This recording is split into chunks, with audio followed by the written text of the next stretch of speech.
Hello and welcome to another segment of Western Wisconsin Journal. I'm Jamie Johnson, the political and government correspondent, and we've had different candidates that we've interviewed already coming up for the November partisan elections. My guest today is candidate for Assembly, Alison Page. Alison, welcome to the show. Thanks for having me. All right, so you are running for it's the 30th district. Correct. Assembly district, and I did that some decades ago, and there's been 1, 2, 3 censuses in between there where the lines have changed, and now the lines have even changed since the last election because of the court case. So fill us in first on the district, and how long have you lived in the district? So what are the boundaries? Sure. So the boundaries, the home I live in was in the district, then out of the district, and now it's back in the district. So the boundaries as they sit right now really include the town of River Falls to the south of River Falls, the city of River Falls, the city of Hudson, the town of Hudson, the village of North Hudson, the town of St. Joseph, and of course all the townships to the west of that. But basically that's the core area and the surrounding rural areas.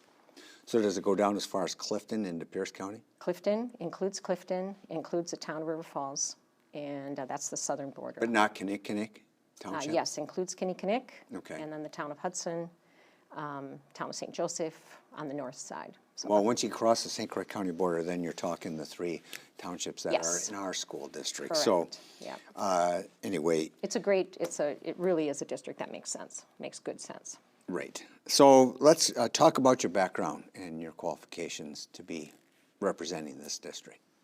Well, I've lived here all my life. I was born in the Hudson Hospital, grew up in River Falls in a great big Catholic family, went to Catholic grade school and then on to the public schools, graduated from River Falls High School, went down to Madison to school, transferred over to Marquette where I graduated as a registered nurse. And then my husband was in school there as well. We moved back up here. David, my husband, and I have 5 kids. Once we got the last child to a reasonable age, I went back to graduate school at the University of Minnesota, went into healthcare administration, and I've worked the last 25 years of my career in healthcare administration. So started in one of the big systems in Minnesota, worked in operations in one of their divisions down in Red Wing, the hospital down there. Back up to Fairview Corporate, I was the chief safety officer for the company, where I did a lot of work with bringing a lot of the big health systems in the Twin Cities together to make the care you receive in hospitals safer and prevent accidents and deaths in hospitals. In 2008, then I left that job, and in 2009, I became the CEO in Baldwin at Western Wisconsin Health. That's where I worked for the last 13 years, right here in St. Croix County. Okay. So you already had pretty much a career in healthcare then, trained as a nurse and then into administration. Yes. All right, very good. That's what I do. I do lots of other things too. I mean, well, let's talk about that. Let's talk about the political or non-governmental experience. Put it that way. Right. So I have always lived here.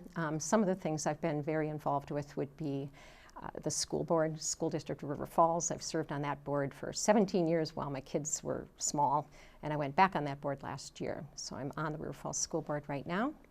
I've served on the board of Adderey Home Care and Hospice Agency. Also been on the Community Justice Collaborating Council for St. Croix County.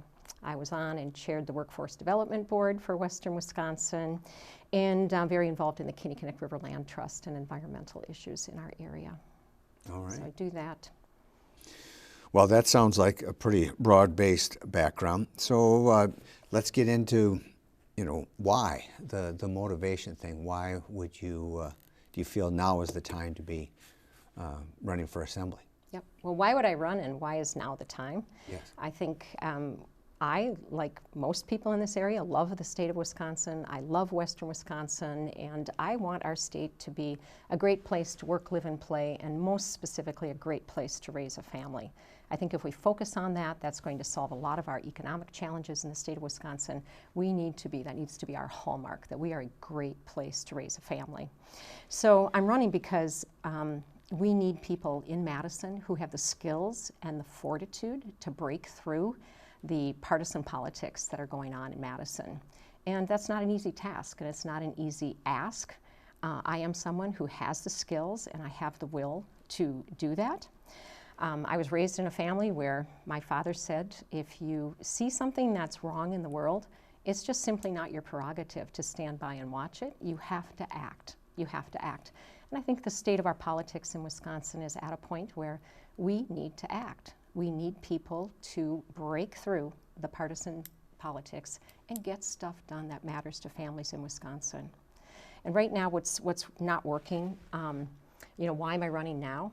I'm running now because the gerrymandering that we've had in the state of Wisconsin, which I'm sure that your listeners are well aware of, has really been damaging to our state.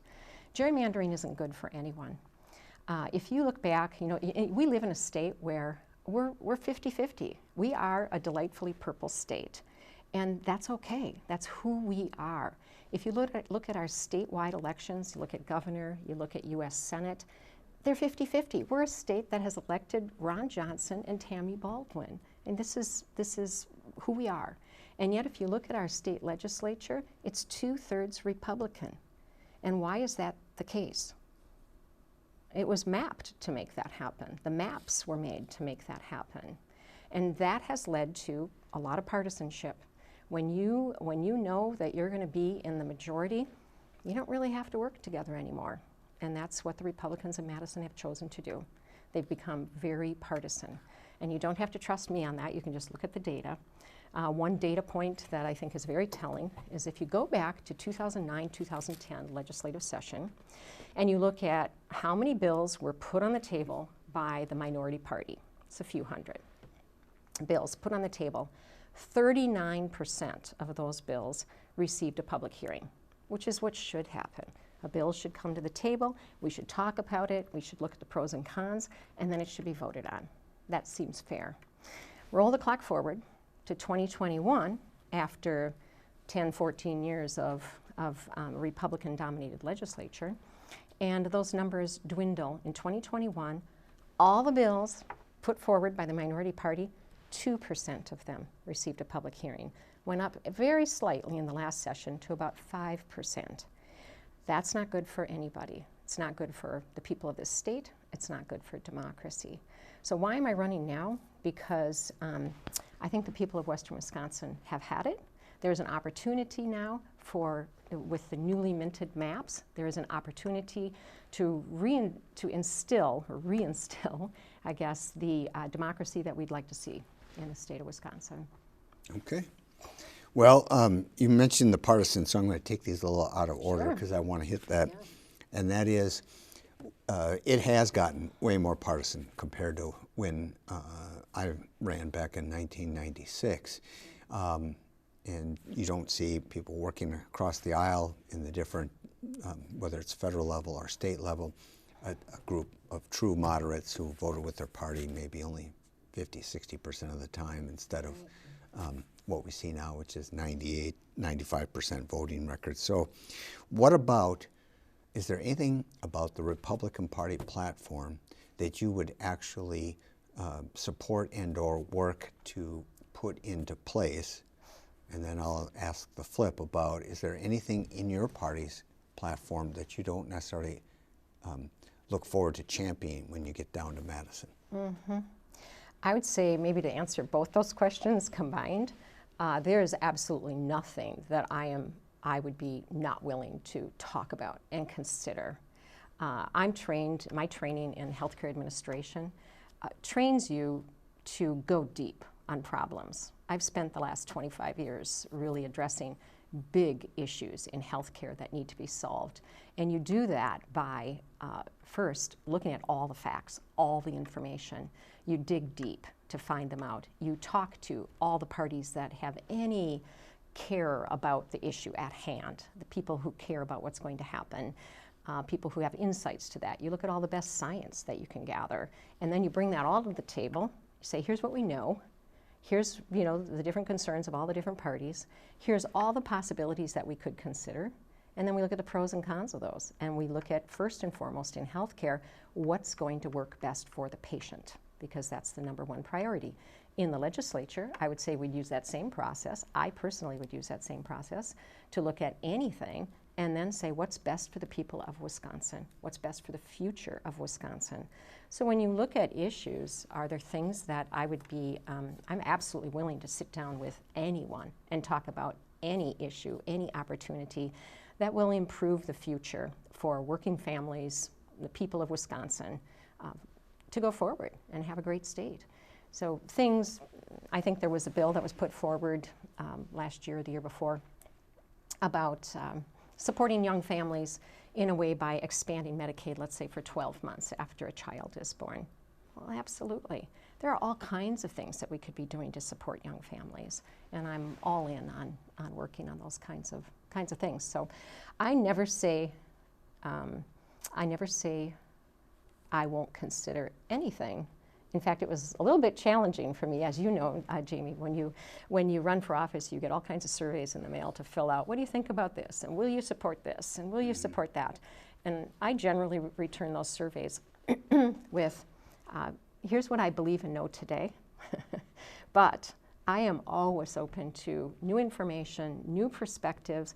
Maybe there's a side of something I haven't considered or a way I haven't viewed an issue, and I need to be very open to that. So whether it's my party, whether it's the Democrats, or whether it's the Republicans, I would be absolutely open to hearing and listening and debating what's the best thing for the people of Wisconsin. Okay. So let's go to the issues then, because you said basically everything could be on the table, but where would be your focus? What are do you think the most important areas where you need to focus your time and effort? Well, I think first and foremost, on what can we do in the state of Wisconsin to diminish partisan politics? So any policies that would be related to that get us to the point where we are really talking about the issues that matter to families. So when I'm out knocking on doors and talk to people about things they care about, it's things like the cost of living.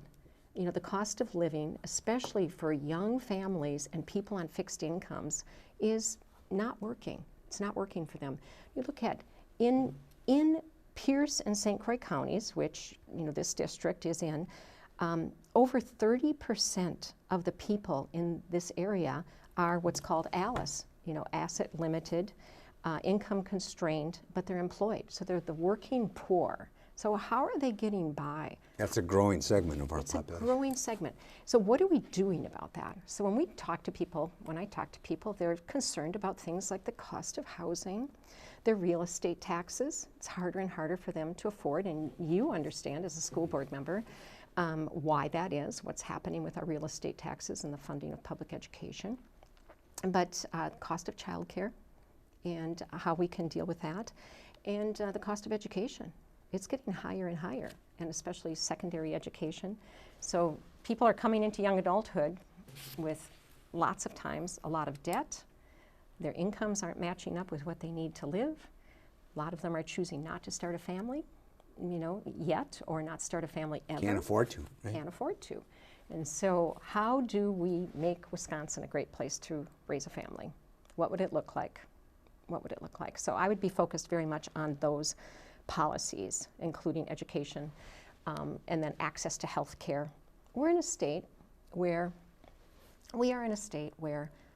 almost half of the kids in the state of Wisconsin are growing up in families where one or the other parent has issues with addiction. And what are we doing about it? What are we doing about it? So access to those kinds of service, access to mental health services, access to basic healthcare services, including reproductive health care services. All of that would be very much a focus of mine. And then things related to the environment. I'm also hearing miscellaneous things that maybe don't seem like a big deal to everybody, but like income tax reciprocity between Wisconsin and Minnesota. Those rules have changed in the past several years, and there are a lot of people who are not too happy about that. So there are many, many, many issues. I would say the issues that I would focus on are the things that are going to matter most to working families, people on fixed incomes, and how do we build an economy that works for everybody? How do we bring good businesses into Wisconsin, businesses that are going to provide family supporting jobs, businesses, good businesses know, I mean, we know this, good businesses know that having things be good for employees is a win-win. Right. It's a win-win. So. All right. So that's your primary focus, and it could encompass a lot of things, but whether it's a Republican or a Democrat idea, you would look at it through that lens. Absolutely. I've knocked on the doors of some strong Republicans who are passionate about having policies in place to support young families. And I would certainly welcome partnering with anyone to make those things happen. What's happened in Madison is good ideas are not considered because that person on the other side of the aisle, put it on the table. Well, that's absurd. Right. That's absurd. We all want a good state. So went from 39% of the minority party's ideas getting, or bills, proposed bills getting hearings, down to 2 to 5 in the last couple years. Well, so then how are you different? Let's draw the contrast, because you're basically applying for a job that somebody else has and has held for, I think, 3 terms at least. Yep. And so what would you do different, or what sets you apart and makes you different from your opponent? I would put that maybe in 2 buckets. The first one being the approach to the problem. How do you approach the problem? I approach problems, and I'm trained to, and I've spent my entire adult career doing, is approaching all problems with curiosity, with what is it I don't know. Never assuming that I know the answer to anything. Dig deep, like I said earlier, find out all the facts, look at all the possibilities, vet them with all the stakeholders, people who are interested in the issue, talk to everybody that cares about the issue, and then really consider all the different options, bringing people together, not isolating or people out, or oh, we have the majority so we can just make the decision over here and tell them what we're doing. You need to hear from everyone. So using that approach, that problem-solving methodology, would be the one thing I would do. So it's kind of more, that's more process. Process, absolutely. And then, different, what are the policy issues that really would set me apart from my opponent would be healthcare. Obviously, healthcare is something I'm very passionate about. And there seems to be a lot of people think that the answer to healthcare is to add more competition and more competition and more competition. In fact, the reality is that more competition in healthcare drives cost up, not down. It's not what you would call a true market, and so it doesn't work like maybe a language translation company might work. Why is that? I'll use a coffee shop as an example. Coffee shop, true market. If your coffee is better and cheaper than the coffee down the block, more people are going to come and get your coffee. How much does it cost you to open up a coffee shop? Buy some cups, get some, grind your own coffee or roast it, and it's just not a lot of money that it costs to do that, right? And advertising's easy, and people can shop. People can come and taste the coffee. They say whether they like it or not. Healthcare, that's not true. Shopping for healthcare is extremely complicated. You generally have a third-party payer, an insurance company, who's telling you where you can and can't go. Your ability to truly shop is very limited. Also, a lot of the healthcare you need now. Need now. When you have an appendicitis, you're not going to shop. You're not shopping. You're going to get that healthcare now. And it's not, there's not, we're trying to make it more transparent where you can go online and you can see the quality ratings of this hospital or that hospital, so you might shop and choose. And there's a little bit of that can go on. But for the majority of healthcare that's delivered, it's kind of very challenging, let's say, to shop. So it doesn't let a market work. Yeah, whatever happened? I thought that they passed a bill years ago about hospitals supposed to advertise their prices for procedures and so forth. Yes, and you can go online, you can get the prices, or you can call any healthcare organization and they are required to tell you exactly what's this colonoscopy going to cost me when I'm all said and done. The other thing with healthcare is the cost of entry. The cost of entry into the market, or what does it cost to build a hospital? Well, I've built a couple hospitals and it's very expensive.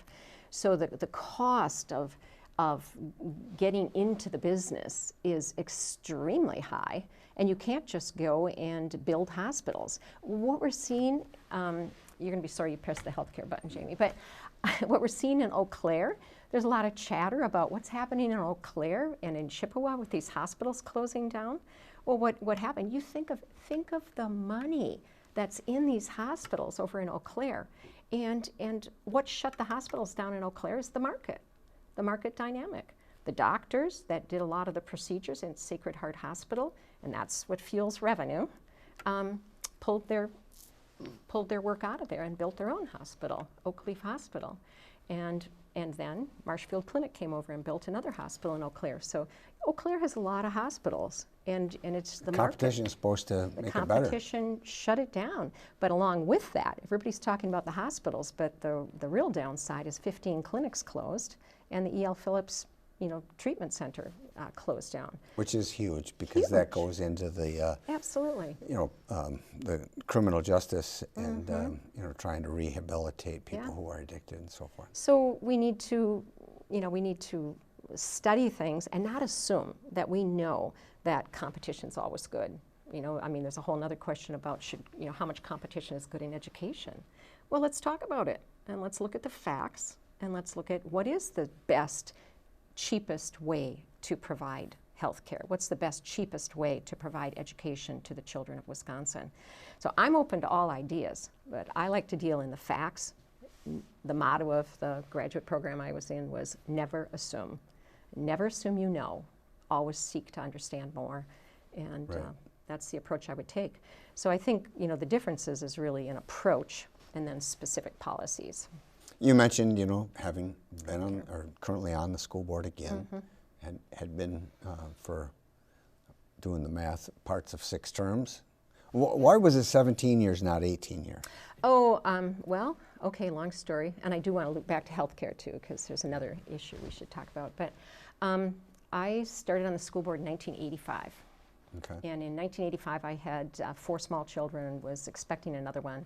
And at that time in River Falls, Wisconsin, every other house had a K-12 child in it. Every other.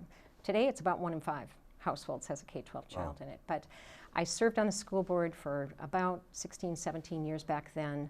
I had gone off briefly and then got appointed back on. I went off in the early 2000s because the job I had at Fairview required me to travel a lot, and I wasn't able. Sure, I can understand that. It's kind of an every Monday. So I want to get back to that medical, Yeah. but before I do, I wanted to know, with your experience in education and now your most recent bout on the school board, do you see an area in education that you would like to tackle with this focus on making Wisconsin a great place to raise a family? Yeah. My focus on the Board of Education is providing excellent education and focusing on, how are the resources applied, student achievement, are we getting the job done? Are our children graduating from high school with the skills they need to pursue their dreams and hopefully, do what they want to do in life in a way that brings them joy and they become contributing members of society? That benefits us all if we can get children to adulthood doing what they want to do and going where they want to go. So my focus is on, first and foremost, achievement. Are we getting the job done? Can these kids read? Can they do math? Are they good people? Right. And go from there. And then are we being fiscally responsible? Okay. So that's important. So let's get back to that. What was the other issue on the medical field? I think, in the medical field and healthcare, we can't skip past talking about abortion and access to reproductive health care rights in the state of Wisconsin. Sure, because as of now, with the Dobbs decision, it is up to each individual state. It's up to every individual state, and so we have the law that's on the books, because right now the judge has said that the 1849 law does not apply, that's more about infanticide, and so the law that's on the books right now is an abortion ban beyond a certain number of weeks. But when you look at abortion and restricting abortion, I feel very firmly that this is a decision that needs to rest with a woman, her family, her God, and make the decision. I personally have experience with having lived through a therapeutic abortion later in pregnancy, and I can tell you that it is a horrifying thing to live through. It's a very, very painful decision to make, and I truly can't imagine a world in which anybody besides my doctors, my family, my God, would be involved in that decision. So there's work to do in Wisconsin to put laws in place that allow, that support, I won't even say allow, that support families in planning their own lives and planning their own families. Do you see this as an area that is different from your opponent? Oh, absolutely. And Absolutely. why so? Well, my opponent sponsored a bill last year that would restrict abortions, and it's going the wrong direction. That bill is going the wrong direction.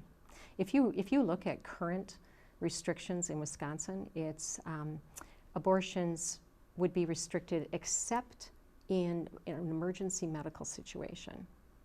An emergency medical situation, and when I looked up the definition of that in the law and in the bill that was proposed, what that means is that the life of the mother, that the mother's going to die basically in the next 24 hours or lose the function of one major organ system. Well, I've worked in healthcare my entire life, and clinicians don't have crystal balls. There are no crystal balls. Doctors can't just look at a chart and look at a woman and say, you know, you're going to be dead in 24 hours if we don't do X. It can't be done. And so there's this continuum of risk, and it might vary how much risk a woman's willing to take. It might vary on her personal religious beliefs, what she ought to do. When I was in that situation 42 years ago, I was told by doctors, this could happen, this could happen, this could happen. We don't know. We don't know. And we could, you know, put you on dialysis. We could do this. We don't know. And then you have to make a decision about what you're going to do. So I think our positions are very different. I think a lot of people aren't considering these things. When you look at exceptions, you know, there's not a lot of openness to exceptions. Well, does he have a time period where the decision for a woman to elect to do that would be allowed? I don't know. The bill that my opponent sponsored last year was a 14-week abortion ban, okay. But then no exceptions, and that's really not acceptable. I can tell you that my opponent is endorsed by an organization that opposes abortion. That organization also, interestingly, opposes passage of the Equal Rights Amendment. They also oppose transparency in where money's coming from, the dark money laws, that we should know where money's coming from for different organizations, the different donors. That organization opposes that. So you would have to ask him what his position is. Well, I think I'll get that opportunity. I can speak to my position, Okay. and my position is, and Jamie, we have to remember too, that some people say, oh, well, you know, the Democrats just think it's okay to, you know, abort a baby right up to term. Now let's get real. Since the 1980s, abortion rates have dropped precipitously in this country. Why is that? Abortion rates? Yep. Okay. I thought Yep, and that's because there's better access to birth control, and people, you know, can get what they need, and then get the services they need. The facts are that between 90 and 95% of abortions occur before 12 weeks.